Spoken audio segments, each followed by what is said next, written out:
안녕하세요, 레온입니다. 오늘은 또다시 뉴발란스의 327 모델로 찾아왔습니다. 오늘 영상에서는 327의 디자인보다는 327 신발에 대한 이야기와 구매를 고려하시는 분들을 위한 알찬 정보들을 하나하나 알려드리겠습니다.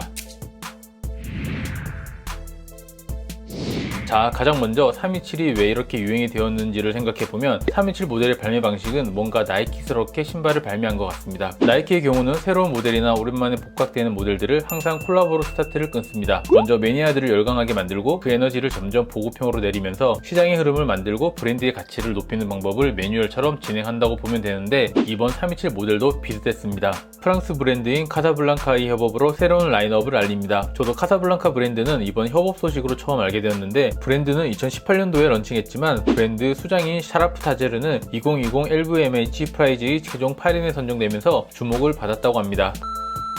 어쨌든 뉴발란스도 협업으로 새로운 라인업을 알렸고, 또 이 327을 켄달 제너가 신고 있는 사진이 공개되면서 이 신발에 대한 기대감이 엄청 높아졌습니다. 이 당시에는 나이키 사카이 모델이 엄청나게 인기가 있었는데 뭔가 비슷하면서도 다른 느낌이 관심을 더 끌었던 것 같습니다. 이 모델은 2020년 4월에 정식 발매되었고, 국내도 케이스 스터디에서 라프를 통해 정식 발매되었던 걸로 기억합니다. 당연히 신발은 순삭이었고, 이 신발을 구하지 못했던 사람들을 위해 일반 모델인 3가지 오지 컬러가 발매되었습니다. 오지 모델들은 아수라라고 불리는 안쪽과 바깥쪽 색상이 다른 컨셉으로 나왔고, 3가지 컬러 모두 인기가 있었지만 아무래도 뉴발란스의 상징인 그레이 컬러가 가장 인기가 많았습니다. 스타엑스 기준으로 347불까지 거래가 되었는데, 근데 같이 발매된 블랙 모델도 갑자기 떡상을 했습니다. 그 이유는 피오가시 제리 로렌조가 이 컬러를 신고 인스타를 올렸는데, 그 이후로 많은 매니아들이 이 블랙 색상을 찾았고, 하지만 이 블랙 컬러는 여성 품번으로 나왔기 때문에 남자 사이즈가 조금 희소해서 더 구하기 힘들었습니다. 이렇게 블루 오렌지 컬러까지 오지 컬러들도 엄청난 인기를 끌고 나서 보급형이 더 보급형들이 슬슬 나오게 되었습니다. 이제는 보급형 327 모델들이 많이 나왔었지만 보급형이라고 해서 쉽게 구할 수 있었던 것은 아니고, 아마 온오프라인에서 거의 하루 만에 다 판매가 되었던 것 같습니다. 하지만 중요한 점은 뉴발란스도 나이키와 마찬가지로 남성 품번과 여성 품번으로 나누어집니다. 여성 품번은 WS로 시작하고 남성 품번은 MS로 시작하는데, 국내에 발매된 여성 품번은 아마 255mm까지만 발매해서 남성분들이 주로 신는 사이즈는 국내에서 살 수가 없었습니다. 그래서 인기 있었던 여성 품번 컬러들을 신기 위해서는 해외에서 남자 사이즈를 직구로 샀어야 했는데, 만약 남자 사이즈 매물을 찾으시는 분들은 국내 정식 발매판이 아닐 가능성이 높습니다. 그래서 국내에서는 WS로 시작하는 남자 사이즈는 구하기가 어렵다는 걸 말씀드립니다. 앞에서 말씀드린 것처럼 327은 남성용과 여성용 모델이 존재하는데, 사이즈를 고를 때 주의하셔야 합니다. 일단 여성용 모델은 남성과 똑같은 260mm라고 하더라도 기본적으로 남성 모델보다 반치수 작게 나왔고, 체감으로는 255mm 정도입니다. 그래서 본인이 찾는 모델이 MS로 시작하는 품번이라면 기본적으로 정 사이즈나 반업으로 가면 사이즈가 잘 맞고, 만약 여성 모델인 WS 품번이라면 남성분들은 반업이나 1업으로 사이즈를 고르면 넉넉하게 맞다라고 보시면 되겠습니다. 이제 327 색상을 고를 때 중요하게 봐야 하는 부분이 있습니다.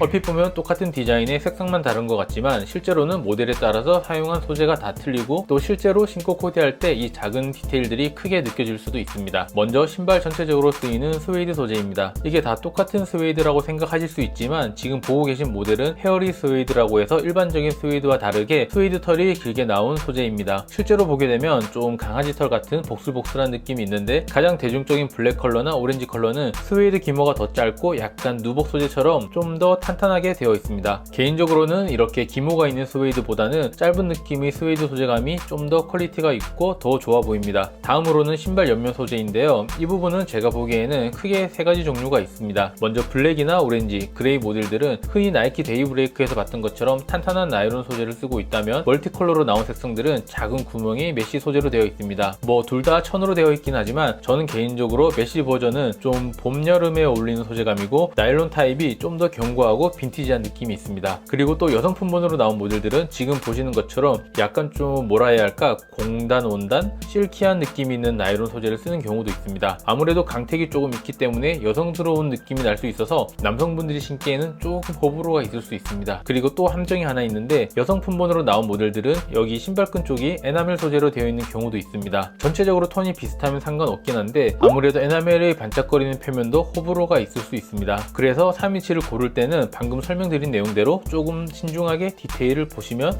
실패 없는 선택을 할 수 있습니다. 327 착화감은 걱정하지 않으셔도 됩니다. 신발이 막 쫀득쫀득하고 푹신푹신한 느낌의 쿠셔닝을 가진 러닝은 아니기 때문에 그냥 일상 라이프 스타일 패션화로 신기에는 충분히 편하고, 솔직히 뉴발란스에서 출시된 모델 중에서 불편한 모델은 거의 못 본 것 같습니다. 327을 신고 운동을 할 건 아니기 때문에 충분히 편하다고 말씀드립니다. 마지막으로 327이 이제 끝물인가 아닌가는 조금 어려운 질문인데, 제가 보기에는 색상에 따라 다른 것 같습니다. 지금 보는 모델이나 문빔처럼 옆에 N 로고와 전체적인 색감들이 너무 튀지 않고 무채색으로 묻어나는 느낌은 미니멀한 코디에도 잘 어울리고 스타일링하기에도 좋다고 생각합니다. 반대로 좀 더 비비드하고 개성이 강한 색상들은 로고 색상 대비가 조금 세기 때문에 빨리 질릴 수 있을 것 같은데, 한철 포인트 줘서 신기에는 좋은 느낌일 수도 있습니다. 하지만 계속해서 카사블랑카의 2차 협업도 예정되어 있고, 그리고 루머가 나온 지는 조금 되긴 한 매드니스 협업 모델도 발매될 수 있다고 합니다. 올해 나온 모델인데 벌써 끝물이라고 하는 건 조금 이른 느낌이 있고, 협업 모델들이 발매가 계속되면 인기가 조금 더 유지되지 않을까 생각합니다. 네, 오늘은 이렇게 327 모델이 모든 것을 한번 같이 알아봤는데요. 여러분들이 생각하는 327 모델의 큰 장점이나 다른 의견들은 댓글 부탁드립니다. 영상은 끝까지 시청해 주셔서 감사하고, 다음번에도 재미있고 유익한 내용으로 돌아오겠습니다.